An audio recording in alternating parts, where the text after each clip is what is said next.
राजा Raghuvanshi murder case की आरोपी सोनम रघुवंशी को लेकर मेघालय की पुलिस पटना से शिलांग के लिए निकल गई है और इस वक्त सोनम रघुवंशी पटना एयरपोर्ट पर मौजूद है। पटना से फ्लाइट के जरिए सोनम को शिलांग लेकर जा रहा है और 3 दिन की ट्रांजिट रिमांड पर है सोनम।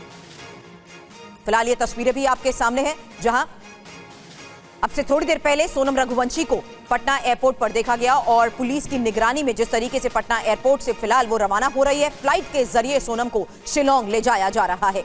हालांकि मामले की इन्वेस्टिगेशन आगे किस आधार पर होगी, इन सभी आरोपियों को क्या आगे उसी जगह पर ले जाया जाएगा जहां पर हत्याकांड को अंजाम दिया। मेरे तमाम सहयोगी इस वक्त बुलेटिन में मुझे ज्वाइन करेंगे, एक एक जानकारी उनसे लेंगे, लेकिन उससे पहले ये सबसे बड़ी खबर है जहां राजा रघुवंशी मर्डर केस की आरोपी सोनम रघुवंशी को लेकर मेघालय की पुलिस पटना से शिलांग के लिए रवाना हो रही है। पटना एयरपोर्ट से संवाददाता रुपेश कुमार की ये रिपोर्ट देखिए।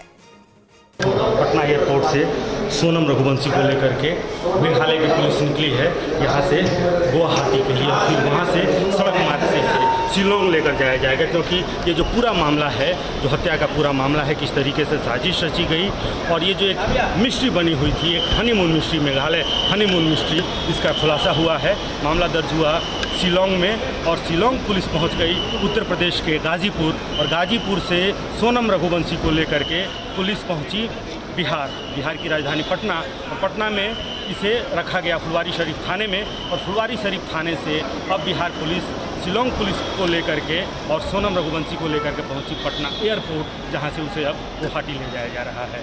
कैमरामैन ऋषि के साथ रुपेश कुमार, TV9 भारतवर्ष, पटना।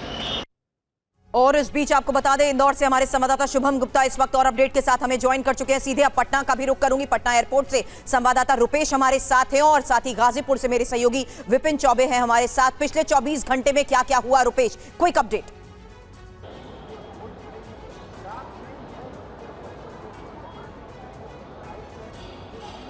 रुपेश, सवाल आपसे, क्योंकि अब पटना में उसकी मौजूदगी, उसके हाव भाव कैसे थे, उसकी तबीयत कैसी थी, उसकी तरफ से क्या बोला गया इस पूरे मामले पर, यह जानना जरूरी है, क्योंकि अब सोनम को लेकर ही सीधा पटना एयरपोर्ट से रवाना जिस तरीके से पुलिस की टीम हो रही है। आगे की इन्वेस्टिगेशन पर सवाल से पहले पिछले कुछ घंटों में क्या हुआ, रुपेश बताएं।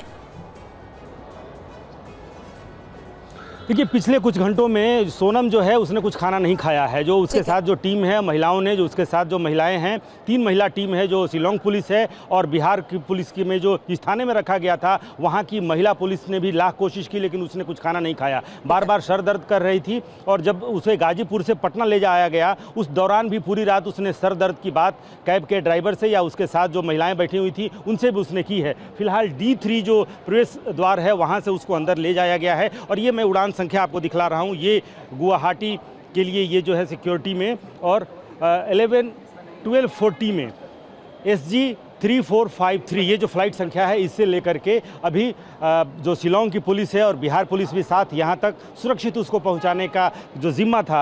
हालांकि उत्तर प्रदेश की पुलिस लेकर के और बिहार की सीमा तक पहुँची थी और वहाँ से बक्सर पुलिस लेकर के पहुँची थी पटना की सीमा तक और फिर पटना पुलिस उसे लेकर के पहुँची थी फुलवारी शरीफ थाने में। फुलवारी शरीफ थाने में लगभग सुबह 3 बजे से लेकर के और अभी तक उसे फुलवारी शरीफ थाने में रखा गया। लेकिन सबसे अहम ये है कि एक शब्द उसने ना तो उत्तर प्रदेश में उसने कुछ कहा और ना फिर लाख सवाल TV9 भारतवर्ष ने लगातार सवाल करने की कोशिश की कि हत्या का मोटिव क्या है, क्यों उसने अपने ही पति की हत्या कर दी। जिस ढाबे पर वो उसने सरेंडर किया या फिर जहां पकड़ी गई, उसके बाद से लगातार सवाल हो रहे हैं। कुछ सवाल हैं जो अभी भी अनुत्तरित हैं। हालांकि जो सवाल आप कह रहे हैं रुपेश, अभी तक भले पिछले कुछ घंटों में उसने नहीं कहा, लेकिन आने वाले वक्त में इन्हीं सवालों का जवाब उसे जरूर देना होगा।